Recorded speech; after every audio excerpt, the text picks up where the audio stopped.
Salut l'équipe. Bon, on se retrouve aujourd'hui pour la première vidéo tuto entre guillemets. Donc démonstration pour l'utilisation du kit de fabrication de leurre. Donc si vous vous retrouvez ici, c'est que vous avez sûrement commandé un kit ou que vous hésitez à en commander un justement. Donc la vidéo, ce sera quasi du one shot, hein. Je ferai pas de montage. Donc je vais vraiment vous montrer toutes les étapes de A à Z pour pouvoir réaliser vos premiers leurres et pouvoir sortir des leurres dans ce style. Donc on va peut-être pas attaquer par les tricolores, mais on va attaquer au moins par la première coulée de vos leurres, donc vos premiers leurres souples, si jamais vous n'avez jamais fait ça, pardon. Donc le kit, ça se compose de l'élément principal, un moule. Donc là c'est un moule en thermodure. Donc c'est le shad que je viens de vous présenter. Un petit shad en 11 cm, 11 grammes.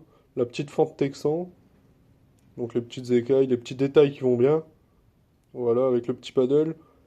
Le dos plat, donc ce qui ne nécessite pas d'injecteur pour pouvoir couler vos premiers leurres, c'est quand même vachement bénéfique pour pouvoir s'essayer au craft entre guillemets. Ensuite, vous avez 1 kg de plastique, donc de quoi couler environ 90 leurres de ce modèle. C'est aussi composé de 3 colorants liquides, donc au choix parmi la gamme proposée sur le site, donc sur castucraft.com, vous le retrouvez ici. Et ensuite, vous avez 2 pots de paillettes au choix. Donc là, j'ai pris quelques colorants, quelques paillettes que j'avais directement dans mes stocks perso. Donc c'est ce que vous retrouverez dans votre pack pour pouvoir attaquer vos premières coulées. Bon, je change d'angle de vue et on se retrouve tout de suite. Nous en voilà. Bon, du coup, en plus de ce petit pack, vous aurez besoin de quelques petits éléments complémentaires que vous pouvez retrouver facilement chez vous. Donc la première, c'est un contenant qui tient la chauffe au micro-ondes. Donc de préférence, si vous avez les moyens, prenez un bêcher en Pyrex. C'est ce qui tient le mieux la chauffe au micro-ondes. Également un micro-ondes, donc j'en ai 2 ici. Évitez d'utiliser celui qui est dans la cuisine. Vous allez sur Le Bon Coin, sur Marketplace ou n'importe où, vous trouvez les micro-ondes pour 10 balles. Après ça, il vous faudra, bon, pour mélanger, moi j'ai ma petite touillette perso. Si jamais vous n'y avez pas, vous prenez un tournevis ou un couteau, ça fait très bien l'affaire. Le couteau, d'ailleurs, c'est à privilégier parce qu'il vous faut également, pour doser correctement vos paillettes et vos pigments, si vous utilisez par exemple des pigments nacrés en poudre, vous pouvez les doser correctement à l'aide d'une pointe. Donc vous prenez une pointe de couteau, ça vous permettra justement de prendre la bonne quantité et de ne pas trop surdoser votre plastique, que ce soit en colorant, donc en pigment, en nacre ou même en paillettes. Là-dessus, vous n'aurez aucun problème. Donc, la première étape pour pouvoir commencer à couler vos leurres, déjà, c'est de prendre votre plastique et de le mélanger.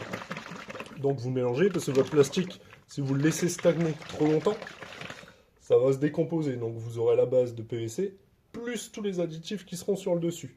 Donc là, le but, c'est vraiment de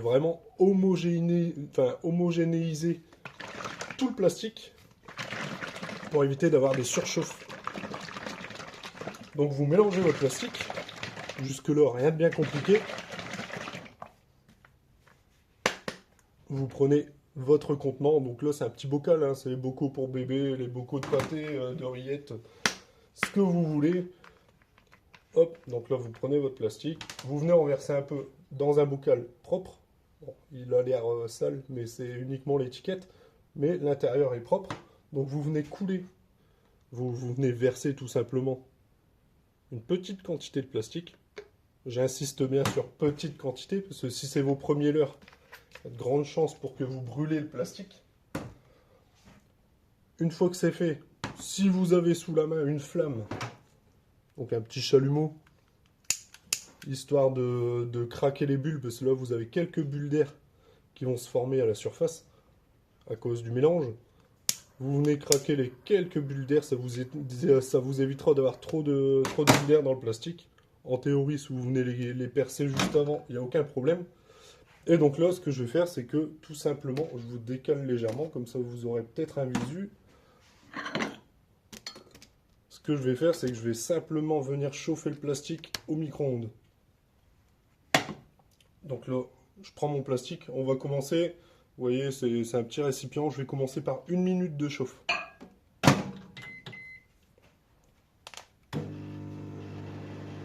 Donc là, c'est du one shot, hein, les gars, je vous mets pas de coupure, comme ça on me dira pas, il y a de la tricherie, il y a du montage, je vous le fais en one shot la vidéo. Je ferai la superposition des petites vidéos à la longue.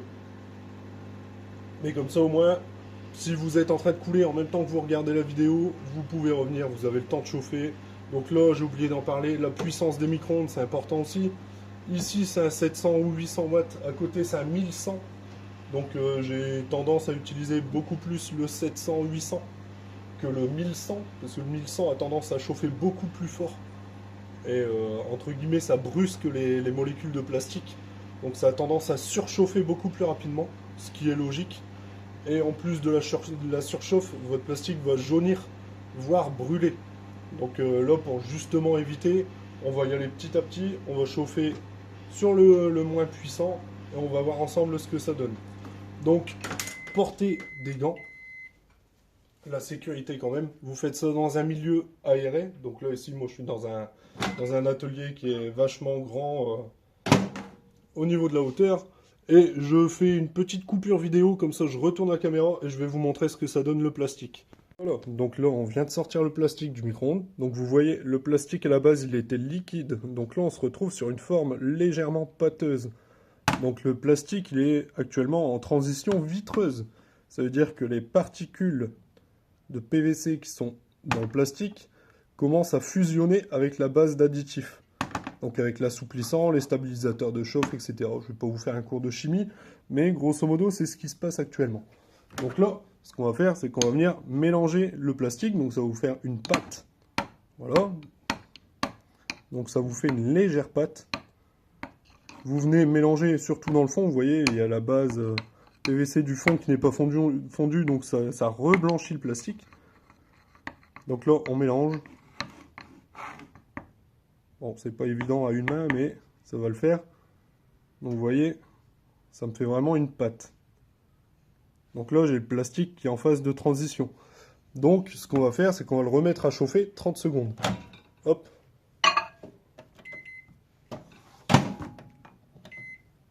Allez, je vous réinverse. À tout de suite. Voilà, donc là, j'ai le plastique qui est en train de rechauffer. Donc j'ai encore 20 secondes de chauffe.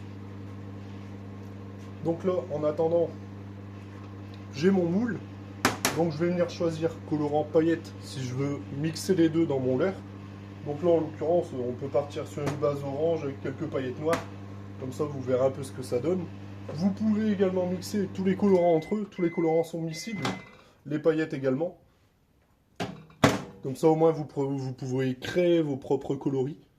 C'est surtout ça le gros point fort du craft. Donc vous créez vos propres modèles. Et vous pouvez également créer vos propres coloris. Mais je vous ferai plusieurs tutos concernant la fabrication d'un moule, la fabrication d'un modèle. On verra ça sur le long terme. Donc là, on vient de refaire 30 secondes de chauffe. Donc, je vous reprends tout de suite. Voilà, donc là, on en est à 1 minute 30 de chauffe. Bon, j'ai toujours le petit résidu de plastique que je suis en train de frotter là, sur mon plan de travail pour l'enlever. Donc, je viens remélanger. Donc là, vous voyez, le plastique, il est encore légèrement visqueux. Donc je vais réchauffer légèrement. Vous voyez, ça fait encore un voile, un léger voile dans le plastique. Et là, forcément, au plus on mélange, au plus on aura de bulles d'air dans le plastique, ce qui est logique. Mais une fois la transition vitreuse effectuée, vous avez un plastique qui va redevenir liquide. Donc, une fois que le plastique sera de nouveau liquide, bon, là je vous remets 30 secondes, on va discuter en même temps. Une fois que le plastique sera redevenu liquide, là vous avez le choix, soit vous attendez légèrement, vous remettez un léger coup de chalumeau sur le dessus, donc ça vous permettra d'enlever les bulles d'air, soit vous vous embêtez même pas avec ça, vous coulez votre leurre, donc on va voir les différentes étapes avant, hein. Il y a les colorants, les paillettes à ajouter, mais sinon vous ajoutez les colorants, les paillettes, vous mélangez, vous coulez votre leurre, et là, une fois le leurre coulé, les bulles d'air vont automatiquement remonter. Vous remettez un coup de chalumeau sur le dos. Ça va vous permettre de craquer toutes les petites bulles d'air et d'avoir un dos quasi parfait. Voilà. Donc là, on a remis 30 secondes. On va voir ce que ça donne. Voilà. Donc là, vous voyez, là, j'ai le plastique qui est redevenu liquide. Donc là, ma transition vitreuse est faite. Donc j'ai mon plastique qui est liquide, prêt à couler. Là, si je veux un leurre translucide, je peux le couler directement. Ce que je vais faire, c'est que je ne vais pas enlever les bulles d'air tout de suite. Je vais prendre mes colorants, mon colorant par contre, et le remélanger. Donc je vous réinverse, je vous remets sur l'autre angle de vue. À tout de suite. Nous en voilà. Bon, du coup, j'ai pris mon petit colorant. Donc là, en l'occurrence, c'est du orange fluo. Donc là, je mélange mon colorant parce que j'aurai toujours les pigments qui vont stagner dans le fond. Avec le temps, ça va se décomposer. La base de colorant liquide et les pigments vont se scinder. Donc là, je viens mélanger mon colorant. Donc c'est le même principe que le plastique. Une fois que le colorant est mélangé, pardon, on va venir en ajouter quelques gouttes. Bon, alors on va mettre 5 gouttes. 1, 2, 3, 4. La cinquième, voilà. Je vais prendre mes petites paillettes noires. Voilà. Bon, je vais prendre ma petite lame. Et là, je vais venir en ajouter une pointe. Donc, je vais vous basculer de l'autre côté, vous verrez mieux. Voilà. Bon, du coup, je vous ai basculé de l'autre côté. Là, je vais venir prendre une petite pointe de paillettes que je vais venir ajouter dans mon plastique. Voilà. Bon, je vais pas mélanger avec ma lame, j'ai ma petite touillette qui est à côté. Pardon, hop. Bon, ça fait un peu sale là, les résidus de plastique, mais no stress, tout se refond. Oh, excusez-moi, j'ai ajouté les paillettes et j'ai le téléphone j'ai pas appuyé dessus pour vous filmer tout ça, mais grosso modo, j'ai ajouté les paillettes, le colorant que je suis en train de mélanger. Donc là, j'ai redosé, j'ai remis 5 gouttes de plus, donc on est à 10 gouttes. Donc là, vous avez votre plastique avec le colorant, les paillettes. Je vais vous zoomer tout ça, hop. Donc là, vous voyez, j'ai quelques bulles d'air qui viennent se mettre sur le dessus. Mais c'est pas un problème, on va les enlever ensuite. Donc là, je vais refaire une légère chauffe. Et une fois que la chauffe est effectuée, on va commencer à couler les premiers leurres. Donc là, on se refait la petite chauffe. Hop, forcément. Bon, si vous voulez couler les leurres, ce que je recommande, c'est d'être sur un plan de travail qui est relativement droit, qui est le niveau. Évitez de couler avec le moule incliné, sauf si c'est volontaire, si vous voulez faire la tête uniquement d'une couleur ou la queue uniquement d'une couleur. Mais ça, on y reviendra dans une prochaine vidéo. Pour l'instant, c'est vraiment couler le premier leurre. Donc là, j'ai réchauffé 30 secondes. Je vais laisser terminer la chauffe.